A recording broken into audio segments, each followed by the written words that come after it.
Okay, well, um, we are at the climax at, well, as this slide demonstrates here, that the climatic events of the Passion narrative, these events would have been read in conjunction with the liturgical readings of Passover at the beginning of the liturgical year, according to our thesis here. So Spong is hypothesizing and making a very good argument for the idea that Matthew was written as a liturgical supplement to the liturgy of the synagogue.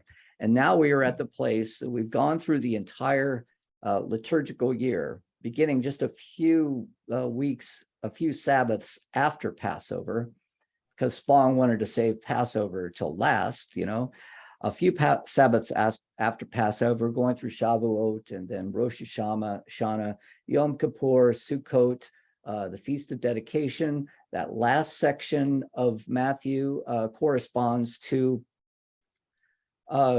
Deuteronomy, really, and the final words, the final teachings of Moses.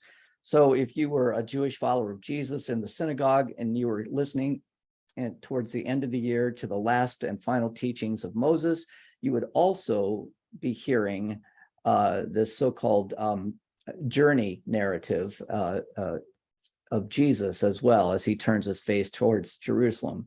And now we are looking at the events of not the last week, but really the last night of Jesus' life. So this is actually part 9 of the of Spong's text, the climax. And I can't remember just how far we got. I think we got down here to Jesus before Caiaphas. I've decided that what I'm going to do is, when we end, I'm going to highlight in red where we left off, because what I fear is that I'm going to be, going over things that we've already gone over. But I think that we pretty much got to into about the middle of this slide here. We're reminded that Matthew is building on Mark's narrative. Remember how this narrative was written. Mark was written around 70 of the Common Era. And also remember the context too. There's so many complicated things to keep in mind.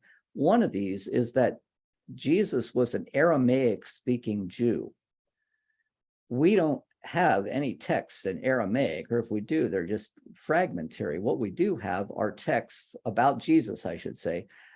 We have texts that begin around 70 of the Common Era, written by Mark, and then Matthew, writing about 15 to 20 years later, using Mark's narrative, is going to expand on that narrative and give us this full liturgical document that we've been looking at. But the interesting thing about this is that we have to keep in mind that Matthew is going to add some things to the document, and it's these little narratives, these little, they're called pericopes in biblical studies. These short, often throwaway ideas or throwaway incidents that we've glossed over in the past. These are like the little clues that a detective would find, when looking at some sort of crime scene, picking up the little hair. I wonder how this hair got here, or, the crumbs on the table. I wonder what this signifies. Well, when we compare Mark and Matthew, the things that Matthew is going to drop in to Mark's narrative are going to be those pericopes and those, incidents that we want to focus on, that will give us a sense of what Matthew is trying to do with this text. And this is what Spong really wants to focus on.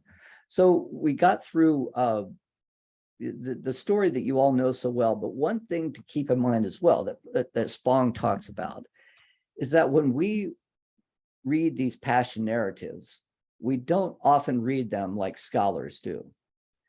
We don't often read them with an eye to the details of every individual gospel. What we tend to do is homogenize them. So, if I were to ask somebody, well, tell me about what happens when Jesus is on the cross and he is crucified between two robbers or two bandits, as they're referred to. What happens? Well, most people will say, well, one of the bandits says, hey, Jesus, remember me when you come into your kingdom, Is that what Matthew says? No. In fact, both of the robbers on Jesus' side are mocking him. It's going to be John that's going to tell the story about Dismas, I guess, is the traditional name of this robber, who recognizes Jesus as the Messiah. So the details between these gospels, the three synoptics, Matthew, Mark, and Luke, are the place that we start, but also looking how John changed his narrative as well. Spong wants to pick up on those details. And I think we got to the point where Jesus, in the narrative last week, he goes through the Passover meal, he breaks the bread, he pours the wine, he talks about the covenant. This bread is my body, this wine is the covenant in my blood.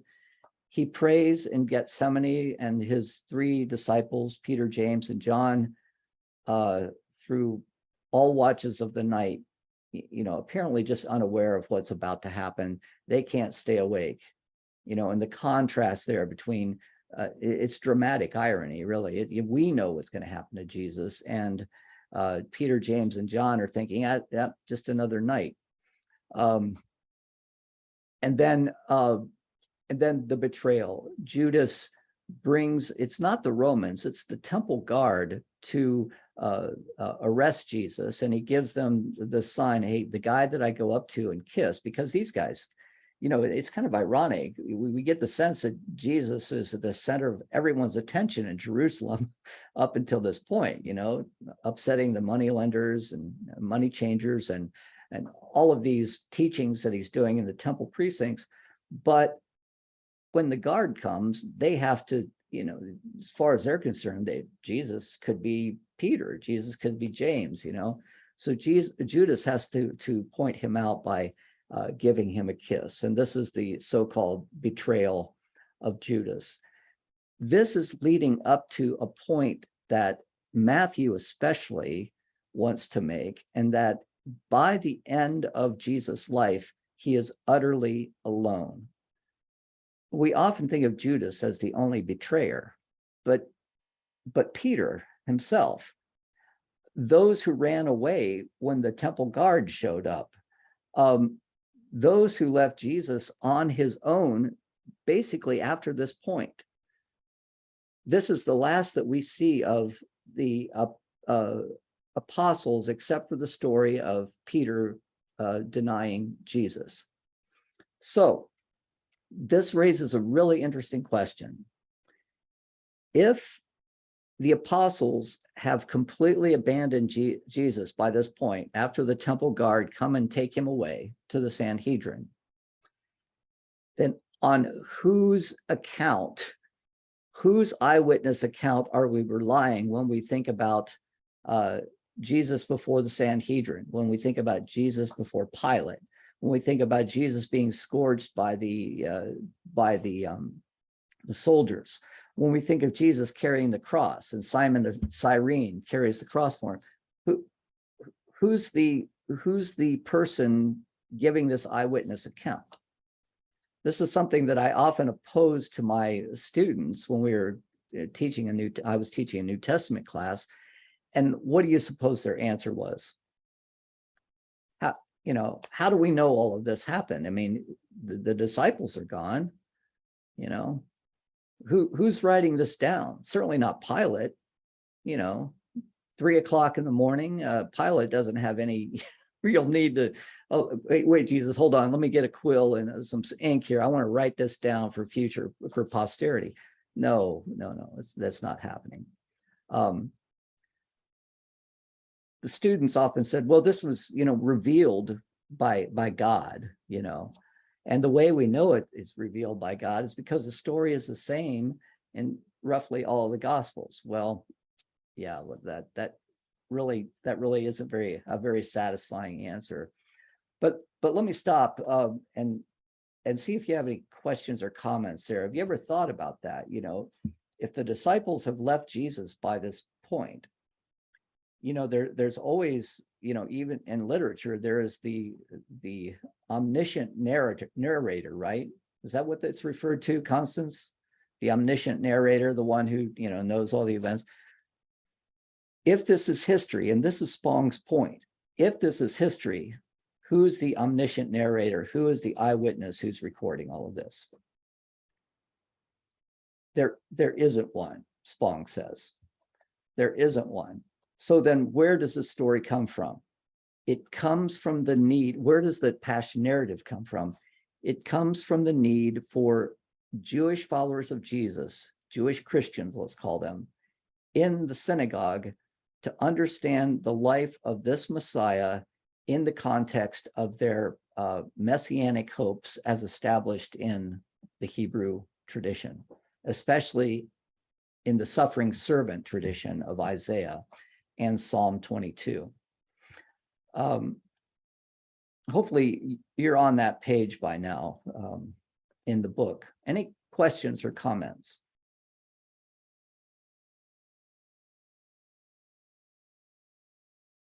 I know you're a lot smarter than my students were, but you're equally as quiet.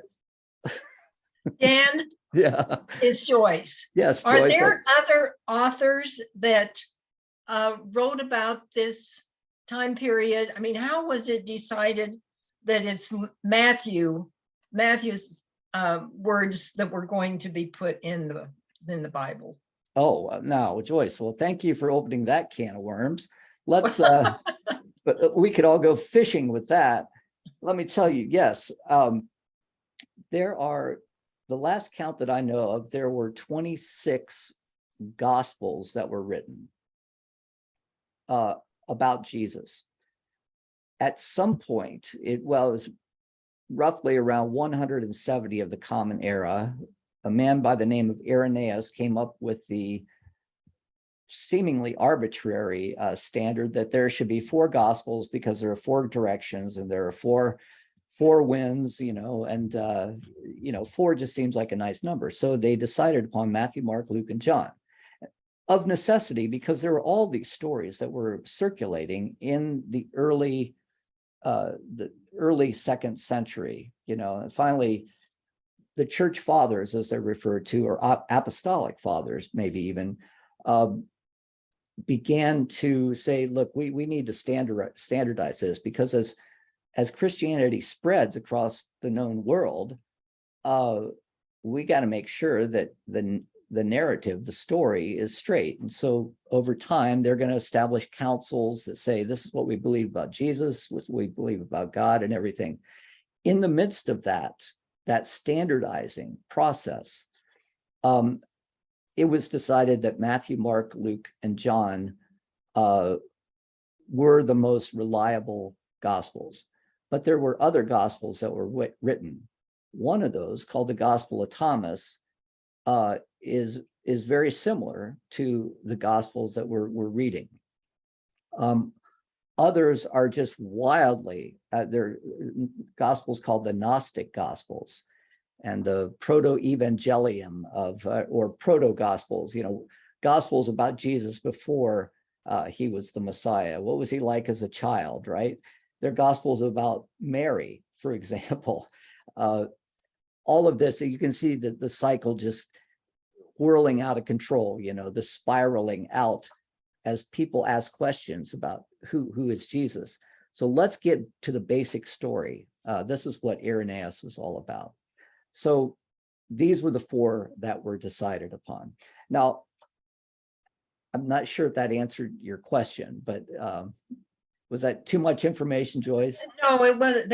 I think about that was an awesome responsibility. I guess I just can't imagine taking that many, looking at that, and then coming up with this particular story, I guess, or this particular gospel. So thank you for that. Yeah. So now when scholars look at this, they look for internal evidence, but they look for external evidence as well. The internal evidence, is usually what we talked about, that Matthew is built on Mark. We see this fairly, but one of the questions that you're kind of asking in this, Joyce, is, well, what about, Roman authors? I mean, if this was such a big deal in Jerusalem when Jesus shows up for the Passover, you have people laying down their cloaks and palm branches on Palm Sunday, and Jesus being arrested, and whole crowds of people calling for Jesus to be crucified. If this is such a big deal, and we know the Romans were, my goodness, they kept records like nobody's business, right? Well, what did the Romans happen to say about this? Zero, absolutely nothing. So we can't really rely on any extra biblical evidence that any of this stuff happened at all. That's how science works. An event or a phenomenon has to be corroborated by an outside objective source. Everything we have is very internal, and this is what Spong is building on. He wants to establish right from the start, hey, this is not history, so what is it? And we've been building up to this point. How do we now read this story of Jesus' crucifixion? And how was it read? How was it understood? How was it perceived by those Jewish followers of Jesus who believed that he was the Messiah, and they were wanting to affirm that? And that's what we've got here. So we've just left the place. Go ahead, Will. Yeah. Well, this question won't surprise you, but it maybe you can't answer it. I'm still thinking about oral history, of course. How many people do you think knew the Passion narrative at that time? 50, 100, 1,000? Oh, gee. Any idea? All right. Well, oh boy, this is hard to. I think what you're assuming, Will, is that the Passion narrative was known as we know it now. Any way at the prior time to this. that Okay. it was known. So any Passion narrative, the Yeah. story about Jesus' crucifixion. Yeah. Well, we know there were 12 apostles.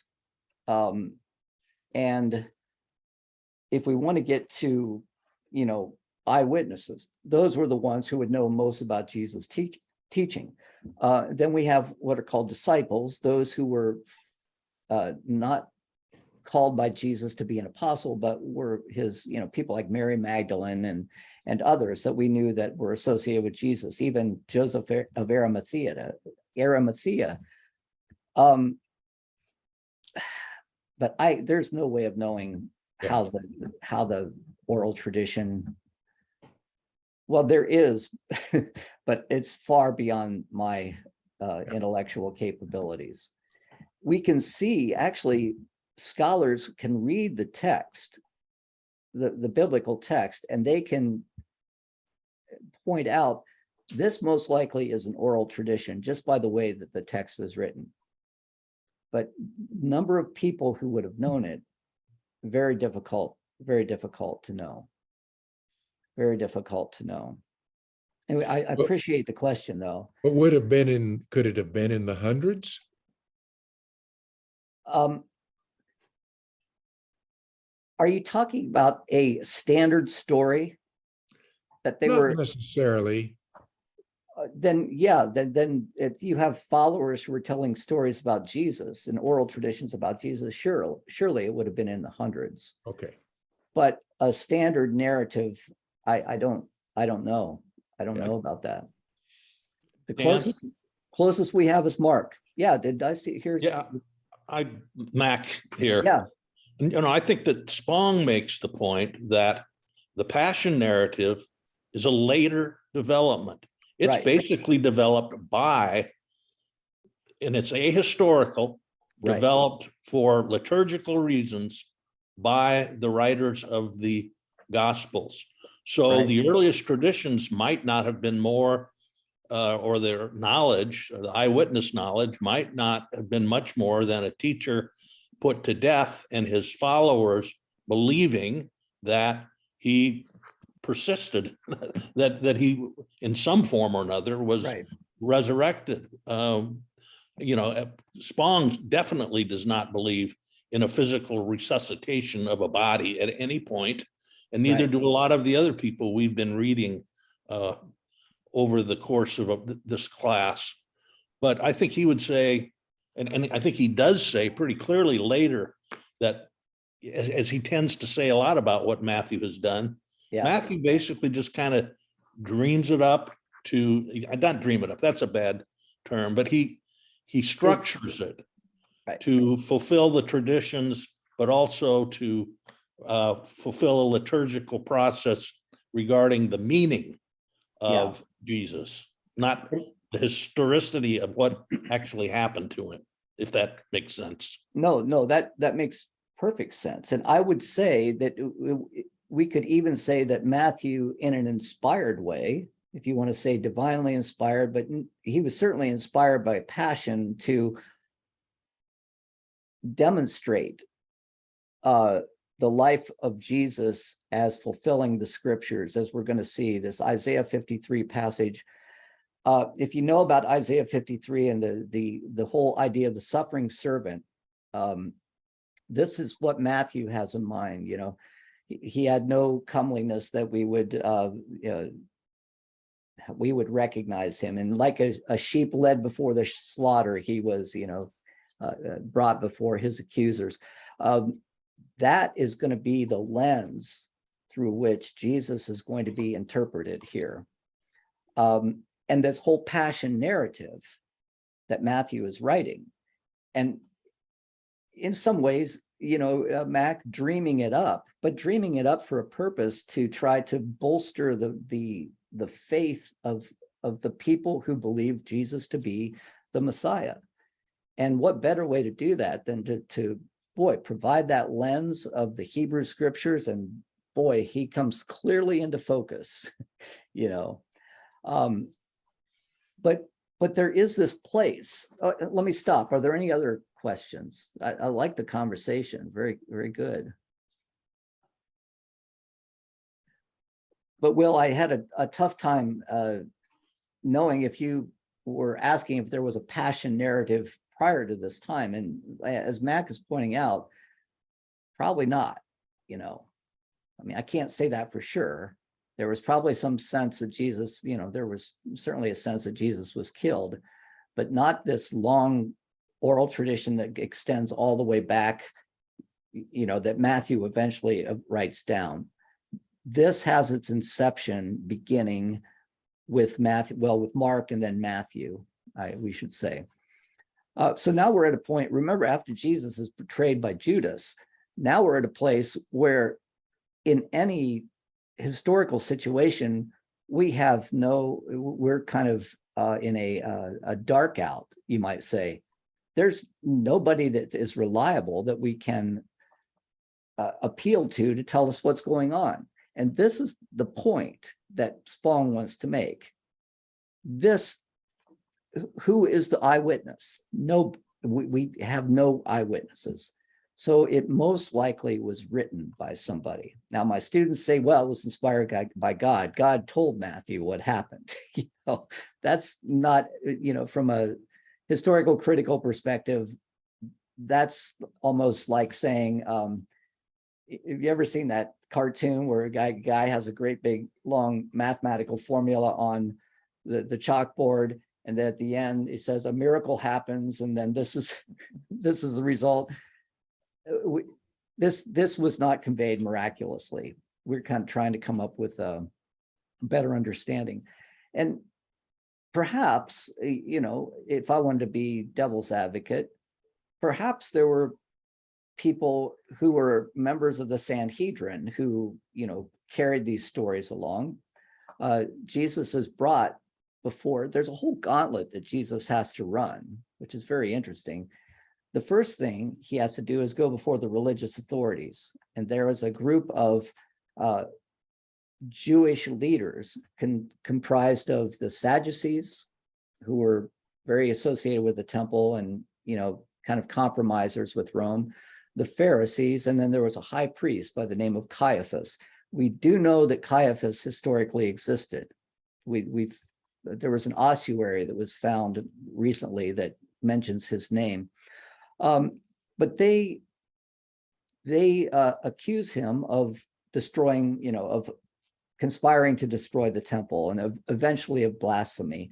But since they cannot, in the Jewish tradition, blasphemy is punishable by death. But because they are unable to punish Jesus, capital punishment is something that is in the hands of the Romans, he has to be sent to Pilate. And this is the place where they're going from, after the arrest, and he's outside the Sanhedrin. There's apparently some people hanging around. Somebody accuses Peter, hey, you were with him, weren't you? And this is where Peter denies Jesus 3 times. No, I don't know who you're talking about. You must be mistaken. I must look like, but you're a Galilean, aren't you? Well, yeah, but that doesn't mean I was with Jesus. And Peter denies him 3 times. Interestingly, this is the last we hear of Peter in all of Matthew. We don't have Jesus appearing to Peter at the end, in the resurrection. Peter just kind of dies out here, which is really an interesting juxtaposition because earlier Jesus affirms that Peter is the rock upon which he will build his church. But Peter isn't much of a rock here. The next scene is is one that is unique to Matthew. And I think this is where we talked a little bit about this last time. But there are 2 stories in the New Testament about what happens to Judas. One of them is in the Gospel of Matthew. The other is a reference in the Acts of the Apostles.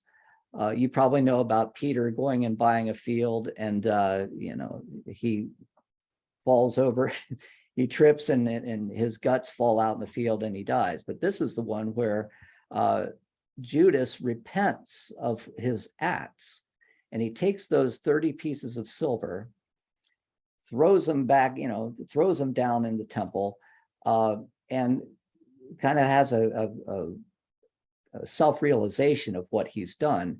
And as a result, he commits suicide. And I think it's Matthew is where he hangs himself. Is that correct? I hope that's the case. I get them confused. How do we, well, maybe Judas told somebody about this beforehand, but who is the narrator here, right? Who is the omniscient narrator? We don't know, but this is a story that's found only in Matthew. So that question, that's like that little crumb that's found on a crime scene. Hey, this is the only place we see this. Why is Matthew putting that in there?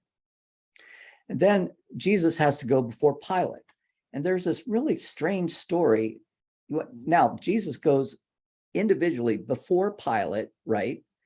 And has a, conversation with him, and Pilate's wife somehow. Now, look how far we're removed from any narrator who was ever with Jesus. Pilate's wife has a dream and says to Pilate, you should have nothing to do with this man.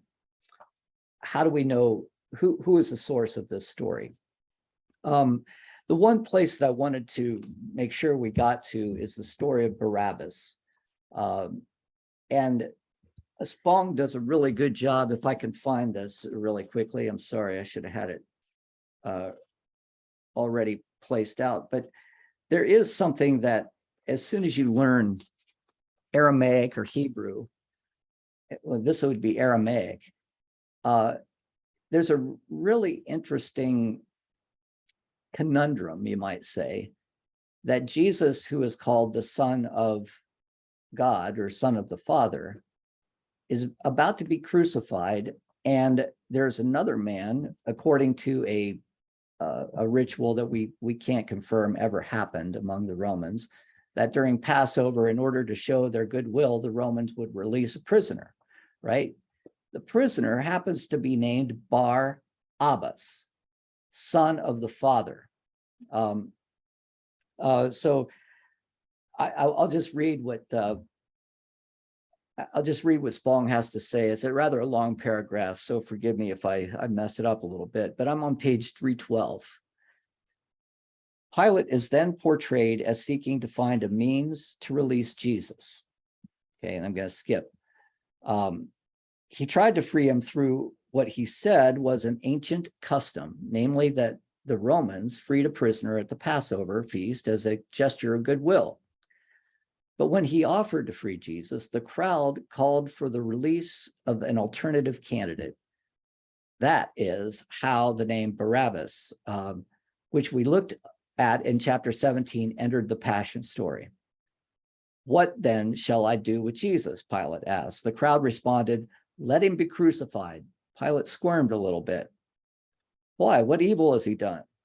The crowd shouted even more vehemently, let him be crucified. Pilate gave in, but before turning Jesus over to the soldiers for crucifixion, he symbolically washed his hands in a staged public ceremony and proclaimed himself innocent of this man's blood.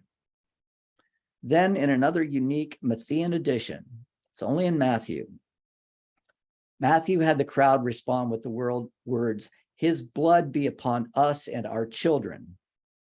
Those words, quoted again and again in justification of anti-Semitic violence over the centuries, are probably the source of more suffering and death than any other words in the entire Bible. Christians have consistently used them to justify abusive behavior against Jewish people, saying that the Jews asked for it. I still shudder, Spong still shudders, when this passage of Matthew's gospel is read in church and the reader concludes this lesson with the pious phrase, this is the word of the Lord. Not so, I want to scream. This phrase of the story then ended and Jesus was delivered to be crucified. The story of Barabbas is one that Spong wants to point out. And it's Matthew who has the crowd respond, let his blood be upon us, nowhere else, right? But this is the source of the idea that the Jews killed their own Messiah, that is going to be the foundation for anti-Semitism for the ensuing centuries. Any thoughts about that? Comments? It is a shame, which sounds trite even to say. Well, I have a comment. Go ahead, Mac. I'm sorry to do this. Please, I guess. Please. We talked, I think, way back in chapter 17 about the significance of Barabbas and how in the original sacrifice ritual of the Jews that there were two goats. Right. And the one goat was basically, and it turned into a lamb at some point. But, right. But it was the pure one that was not blemished. They had to find the best, animal in the flock, and you couldn't damage it like in the Gospel of John. They don't break Jesus' legs on the cross. Yeah. Because John is the one who really promotes the Paschal lamb analogy. Right. But the second goat is the one that all of the sins are placed on. And then that goat is not sacrificed. That goat is set free. Driven. And then the sins, we talked about that in chapter 17. Sure, yeah. But I think the emphasis, and I was reading something else that had to do with this, and I think that Spong may imply this, but he does, and I think he did a better job in chapter 17. Right. That ritual is one of purification. That is the Jesus sacrifice. It's not it's not the ransom. It's not, as we talked about at some length, it's not Jesus died for your sins. Right. It is a purification of the followers. Yeah. To that end, if the Jews say, his blood be upon us, that may be a purification sign that we should take advantage of this purification ourselves and be followers. I would think that that is much more consistent with the message that Wow. Matthew has tried to portray in this gospel than some sort of vengeance scenario. I mean, Interesting. it's just kind of my thoughts, but I think one of the things that is underdone is to see the sacrifice as in terms of purification. Right, right. Yeah. Because remember, after the lamb is sacrificed, the priest sprinkles blood. And so what you're saying, if I'm understanding you correctly, and Spong isn't getting this, is kind of what you're saying, right? Spong doesn't seem to be getting this. He's just focusing on the anti-Semitic aspect of it. Like, it's not so much his blood be upon us. In other words, his death, his murder is our fault, but let his blood be upon us to purify us. And it's consistent with, I don't know if that's his interpretation or mine or crazy or what, but would at least be consistent with Spong's view that if you read it through Gentile eyes, it certainly makes sense to construe it as an anti-Semitic type of reference, but that's through Gentile eyes. Right. Wow, this is really a great insight. And I'm sorry I'm sorry I wasn't thinking of chapter 17 in our discussion about that, but this is entirely consistent with that. Now, let me point out what Mac is saying is entirely consistent with or would seem to be entirely consistent with what we talked about in chapter 17, but for some reason, Spong doesn't pick up on it. He doesn't appear to pick up on it. Thank you, Mac, and never apologize for jumping in with such great insights. I'm going to be thinking about that one for a long time. Wow, that's very nice. I just want to ruminate on that one for a little bit. I think you're absolutely right, and it's too bad that Spong is around to answer for that. But maybe my thinking is that maybe he was so emphatic about pointing out what the historical ramifications of that that response were, that he just lost sight of it.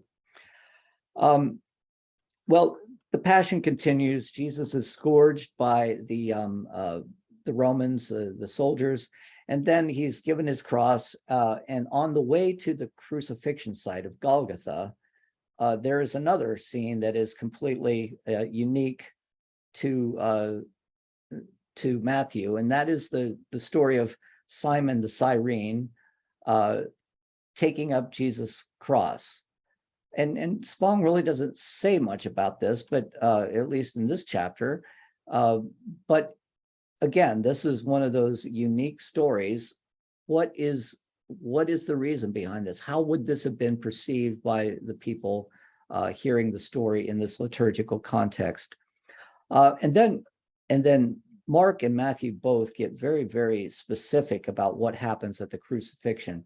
We know that Jesus is crucified between two robbers who mock Jesus in the same way that the crowds are mocking and the soldiers are mocking Jesus, right? There's no robber who says, "Hey, please take me into your kingdom."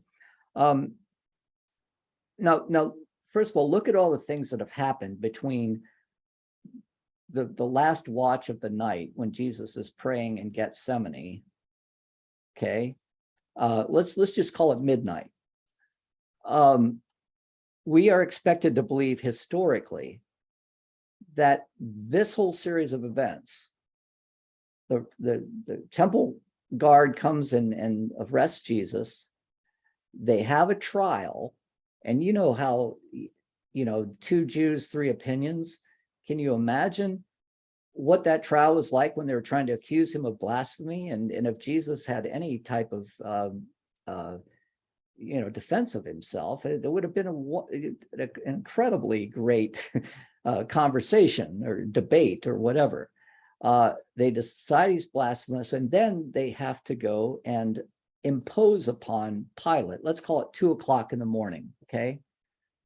first of all, I don't know any Jew who'd want to wake up Pilate in the middle of the night and say, hey, we got this Jew out here, and why are you bothering me with this? I don't care about any, Jew in Jerusalem. But then we're led to believe that Jesus and Pilate have this, conversation. By 4:00 in the morning, let's say, we're not given any timeline on this, of course. Jesus is scourged, the crown of thorns is placed upon him, he's mocked by the soldiers, and then at 9:00 he's given a cross and walked up to Golgotha, and there on the third hour of the day, he's crucified. That's a lot to happen in a period of 9 hours. Most likely it didn't happen like that, unless there was just some expedited process that we don't know about. But Jesus is crucified at 9:00. At the 6th hour, which is high noon, he gives up his spirit. But in between that time, he speaks words from the cross that are significant. It is in Matthew that Jesus says, my God, why have you forsaken me? Speaks it in Aramaic, and this is where Mark and Matthew are consistent with, Jesus speaking the last lines from the cross. And after he speaks these words, he gives up his spirit, and darkness descends upon the land. And by the 9th hour, 3:00, Jesus is, that the darkness lasts for that amount of time. By the 9th hour, that is when the veil of the temple. Now I'm wondering if I've got my timeline correct here, but eventually, at Jesus' death, the veil of the temple is ripped in two. And this is a great mythological image here, because it's the veil of the temple that separated the Holy of Holies from, the rest of the temple. And it was behind this veil that the high priest would go on the Day of Atonement and there make the sacrifice to God. But with the death of Jesus, that veil had been completely torn apart. Now, there are some Roman Catholic stories that go around this, and later traditions, that when Mary was a child, her whole life was spent, before she was married to Joseph, sewing that veil. And it was this veil that was ripped in two. And so there's obviously no historical evidence of this at all, but it makes for a nice, story to bring the vocation of Mary and the vocation of Jesus together. But it's clear there is now no longer separation between God and God's people. That God has become one with God's people in the death of Christ, that there is something about this death. And it's the death that's really important, right? It's the death upon which the veil is broken, not the resurrection. The death upon which the veil is ripped in two.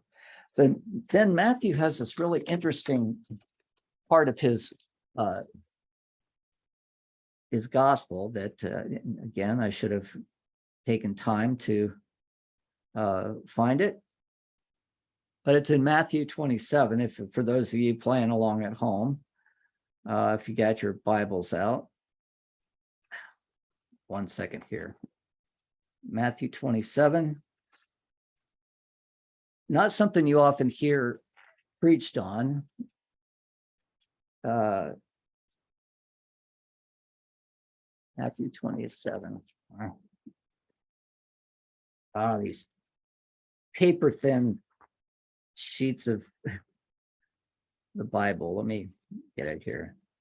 Matthew 27, 51 through 54. Okay, so I'll just read about the death of Jesus, starting in verse 45. From noon on, darkness came over the whole land until 3 p.m. And about 3:00, Jesus cried out with a loud voice, Eli, Eli, lema sabachthani. That is, it would be Eli, Eli, lema sabachthani, that is, my God, why have you forsaken me? Psalm 22, by the way. When some of the bystanders heard it, they said, this man is calling out for Elijah. At once one of them ran and got a sponge and filled it up, on and on. Wait, let's see if Elijah comes, they say. And then finally, at that moment, when Jesus dies, the curtain of the temple was torn in two from top to bottom. The earth shook and the rocks were split. The tombs, and here's the interesting part. The tombs also were opened, and many bodies of the saints who had fallen asleep were raised. After his resurrection, they came out of the tombs and entered the holy city and appeared to many. Now, when the centurion and those with him who were keeping watch over Jesus saw the earthquake and what took place, they were terrified and said, truly, this man was God's son. How often do we talk, did you realize that there was a resurrection prior to the resurrection? According to Matthew, that's what happened. Just one little verse.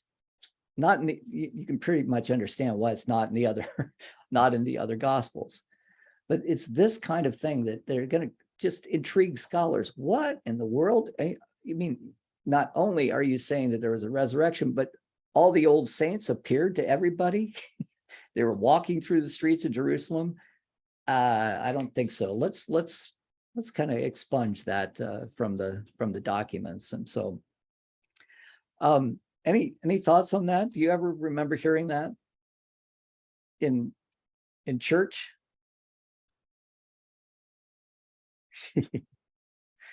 It'll be interesting this Easter. I don't know if we're starting year A or not, but Matthew will be the story that's read, I think, this Easter. Well, after this, Jesus dies. The women who are named come and take care of his body. And then there's a story about this wealthy man, Joseph of Arimathea, who somehow is able to convince Pilate to take Jesus' body down from the cross and place it in his tomb. Now, all of this is happening. Can you imagine the paperwork that goes into getting a guy off the cross so that you can put him in a tomb? No, that's not going to happen in Rome. And second of all, the death on the cross wasn't the primary objective of crucifixion. We've mentioned this before, I know. The real humility, the humiliation of crucifixion was hanging up there for days on end until your body was eaten by crows and dogs and everything else. That's what crucifixion was all about. So for Jesus, against known policy and against known practice, for Jesus to be taken down from the cross as soon as he is dead and then placed into a tomb, wow, that's questionable. But what makes it interesting is, why is Matthew including it? And what we're going to find is that it all comes back to Psalm 22. It all comes back to a fulfillment of Hebrew scripture. Matthew is making it very clear that the suffering servant that Isaiah talks about and that is referred to in Psalm 22, there's a connection between those. There's a clear connection, and Jesus is a fulfillment of that. Not that Isaiah was predicting the coming of Jesus, not that Psalm 22 was predicting, but that Jesus, that these are prefigurations. Maybe these are what's the best? Because I don't want to give you the impression I'm saying, well, Isaiah was predicting the coming of Jesus, because we always hear that kind of thing. But what Isaiah does is sets up a prototypical model of what the Messiah was to be after the Babylonian captivity. And we'll talk about that next time. And Jesus checks all the boxes. So that's where I'm going to have to leave us at this point. And when we come back, I will give you a little maybe an assignment. Just read through Psalm 22 and Isaiah 53, the first 7 or 8 verses of Isaiah 53 before next week. And I think because this is the point that Spong really wants to bring home. And for us to be very familiar with those scripture passages will be helpful. Any questions or comments before we leave?